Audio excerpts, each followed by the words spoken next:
15,075 కోట్ల రూపాయలు కేటాయించినాం. గత ప్రభుత్వం కేవలం 5,000 రూపాయలు ఒక పసల్కి ఇస్తుండే, మేము 7,500 రూపాయలు ఒక పసల్కు, అంటే ఏడాదికి 2 పసలు ఉంటే 15,000 రూపాయలు ఒక ఎకరానికి ఇచ్చే విధంగా మేము పథకాన్ని తీసుకొచ్చినాం. దాన్ని అమలు చేయడానికి అని చెప్పి 15,075 కోట్ల రూపాయలు కేటాయించినాం. వ్యవసాయ కూలీలకు రైతు భరోసా కింద 1,200 కోట్ల రూపాయలు కేటాయించినాం. ఇంతకు ముందు మాజీ ముఖ్యమంత్రి కేసీఆర్ మాట్లాడుతూ కేటాయించలేదన్నట్టుగా మాట్లాడిండు. ఆయన శాసనసభకే రాలేదు.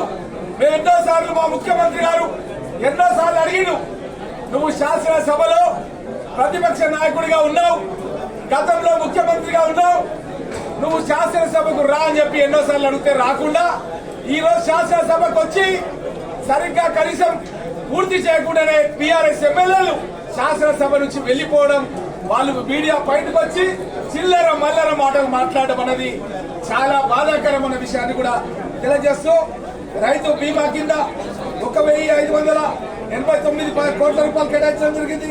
పంటల బీమా కింద 1,300 కోట్ల రూపాయలు కేటాయించడం జరిగింది. పంటలకు బోనస్ కింద 1,800 కోట్ల రూపాయలు, వరి పంటకు 500 రూపాయలు మేము క్వింటల్కి ఇస్తామని చెప్పినాం.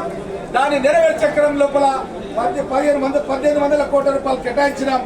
విద్యుత్ సబ్సిడీ కింద 11,500 రూపాయలు కేటాయించినాం.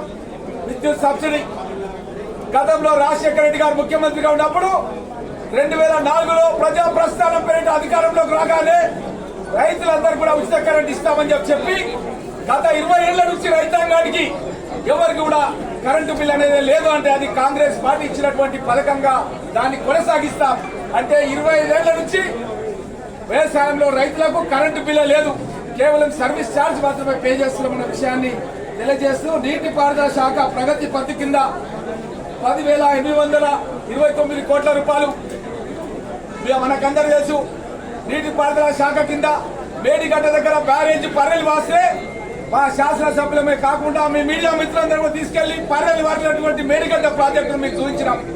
కాబట్టి పనికిరాని ప్రాజెక్టులు కట్టింది ఎవరంటే కేసీఆర్ ఆయన ప్రభుత్వం అన్న విషయాన్ని ప్రజలు ఇంకా మర్చిపోలేదన్న విషయాన్ని కూడా గుర్తు చేస్తూ, ఇంకా ఇతర పథకాలకు 3,366 కోట్లు, మొత్తం 72,659 కోట్లు మేము ఈరోజు వ్యవసాయ ఆధారిత పథకాల గురించి ప్రవేశపెట్టడం జరిగింది. ఇది రైతే రాజ్యాంగ భావించే కాంగ్రెస్ పార్టీ తప్పకుండా తెలంగాణలో ఉన్న రైతాంగానికి ఇచ్చినటువంటి పథకాలను కూడా అమలు చేస్తాం. ఇది కేవలం 8 నెలలకు సంబంధించిన బడ్జెట్. ఇంకా పెద్ద ఎత్తున మునుముందు అన్ని కార్యక్రమాలు కూడా తీసుకుంటాం. దేనికి కూడా వెనుకపోమన్న విషయాన్ని తెలియజేస్తూ